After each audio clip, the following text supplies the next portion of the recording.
আসসালামু আলাইকুম। রিমার শখের রান্নায় আমি রিমা আপনাদের সবাইকে ওয়েলকাম করছি। আজ আমি আপনাদের সাথে কাঁচা আমের টক ঝাল মিষ্টি আমসত্ত্বর রেসিপি শেয়ার করব। আশা করি আপনাদের ভালো লাগবে। চলুন শুরু করা যাক। এখানে আমি 1.5 কেজির মতন আম নিয়েছি। আমগুলোকে প্রথমে ভালোভাবে ছুলে নিব। ছুলে ধুয়ে পরিষ্কার করে এগুলোকে কেটে নেব।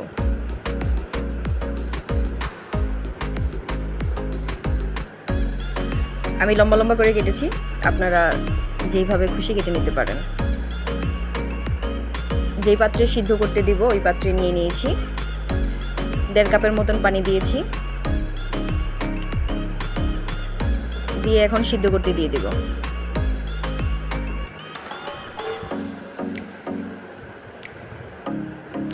একটু নেড়ে চেড়ে দিব। আমগুলো সিদ্ধ হতে বেশি সময় লাগে না, 5 মিনিটের মতন সিদ্ধ করলেই হয়ে যাবে। আমগুলো সিদ্ধ হয়ে গেছে, এখন আমগুলোকে আমি ছেঁকে নেব।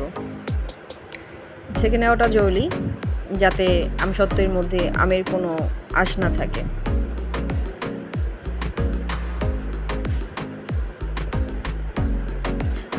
গরম অবস্থায় ছেঁকার চেষ্টা করবেন, এতে করে কাজটা সহজ হবে।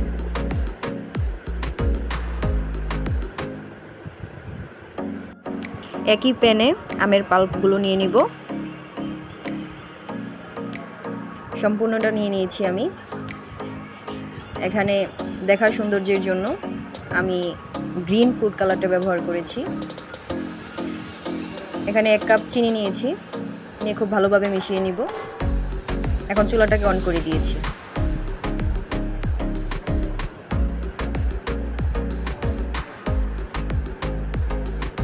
বলক উঠে গেছে। কাজটা নেড়ে চেড়েই করতে হবে, যাতে তলায় লেগে না যায়।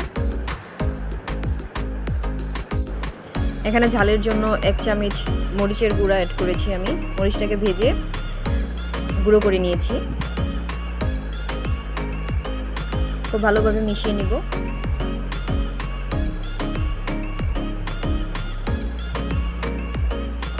এই পর্যায়ে এসে আমি লবণ অ্যাড করেছি।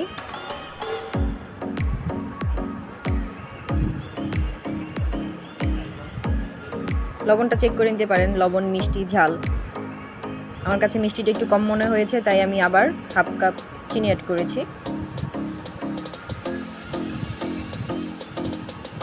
যেহেতু টক ঝাল মিষ্টি, এখন 1/2 চামচ পাঁচফোড়নের গুঁড়া অ্যাড করে দিব আমি, ঘ্রাণের জন্য, আচারি একটা ফ্লেভারের জন্য।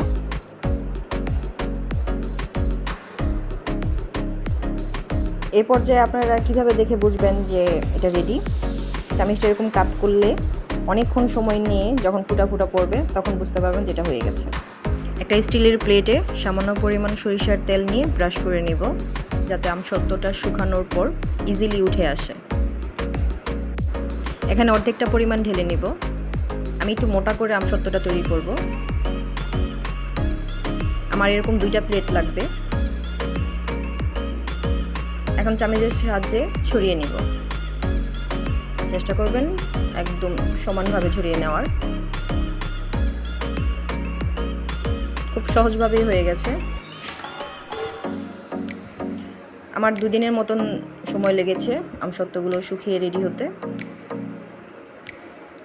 এখন আমি আপনাদের কেটে দেখাবো। দেখতেই পাচ্ছেন কি পরিমাণ মোটা। রাউন্ড শেপ আনার জন্য প্রথমে এটাকে লম্বাভাবে কেটে নিব, তারপর পেঁচিয়ে নিলেই এটা হয়ে যাবে। আপনারা যেইভাবে খুশি কেটে নিতে পারেন। এই আমসত্ত্বগুলো সারা বছর ভালো থাকে, একবার বানালে অনেক দিন খেতে পারবেন। এই আমসত্ত্বগুলো বড়রা ছোটরা সবাই পছন্দ করে। আমার আমসত্ত্ব রেডি। আমি খুব সহজভাবে দেখানোর চেষ্টা করেছি। ধন্যবাদ সবাইকে।